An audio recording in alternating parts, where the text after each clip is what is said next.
স্বাগত বন্ধুরা। আজ আমি শোনাতে চলেছি কবিগুরু রবীন্দ্রনাথ ঠাকুরের লেখা বিখ্যাত ছোট গল্প ক্ষুদিত পাষাণ গল্পটি। আমি এবং আমার আত্মীয় পূজার ছুটিতে দেশভ্রমণ সারিয়া কলিকাতায় ফিরিয়া আসিতেছিলাম। এমন সময় রেলগাড়িতে বাবুটির সঙ্গে দেখা হয়। তাহার বেশভূষা দেখিয়া প্রথমটা তাহাকে পশ্চিম দেশীয় মুসলমান বলিয়া ভ্রম হইয়াছিল। তাহার কথাবার্তা শুনিয়া আরও ধাঁধা লাগিয়া যায়। পৃথিবীর সকল বিষয়েই এমন করিয়া আলাপ করিতে লাগিলেন যেন তাহার সহিত প্রথম পরামর্শ করিয়া বিশ্ববিধাতা সকল কাজ করিয়া থাকেন।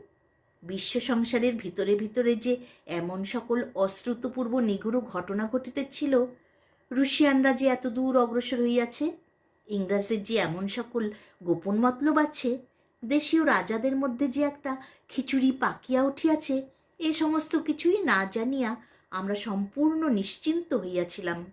আমাদের নবপরিচিত আলাপিটি ঈষৎ হাসিয়া কহিলেন, "There happen more things in heaven and earth, Horatio, than are reported in your newspapers." আমরা এই প্রথম ঘর ছাড়িয়া বাহির হইয়াছি, সুতরাং লোকটির রকম সকম দেখিয়া অবাক হইয়া গেলাম।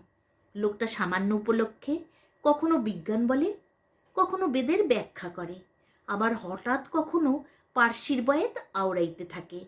বিজ্ঞান, বেদ এবং পার্সি ভাষায় আমাদের কোনরূপ অধিকার না থাকাতে তাহার প্রতি আমাদের ভক্তি উত্তরোত্তর বাড়িতে লাগিল।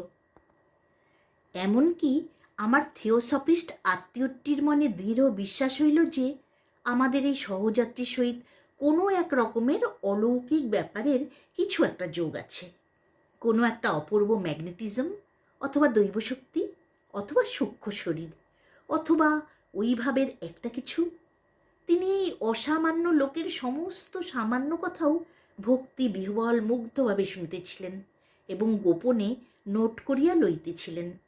আমার ভাবে বোধ হইল অসামান্য ব্যক্তিটিও গোপনে তাহা বুঝিতে পারিয়াছিলেন এবং কিছু খুশি হইয়াছিলেন। গাড়িটি আসিয়া জংশনে থামিলে আমরা দ্বিতীয় গাড়ির অপেক্ষায় ওয়েটিং রুমে সমবেত হইলাম। তখন রাত্রি 10:30। পথের মধ্যে একটা কি ব্যাঘাত হওয়াতে গাড়ি অনেক বিলম্বে আসিবে শুনিলাম। আমি ইতিমধ্যে টেবিলের উপর বিছানা পাতিয়া ঘুমাইব স্থির করিয়াছি। এমন সময়ে সেই অসামান্য ব্যক্তিটি নিম্নলিখিত গল্প ফাঁদিয়া বসিলেন। সে রাত্রে আমার আর ঘুম হইল না। রাজ্য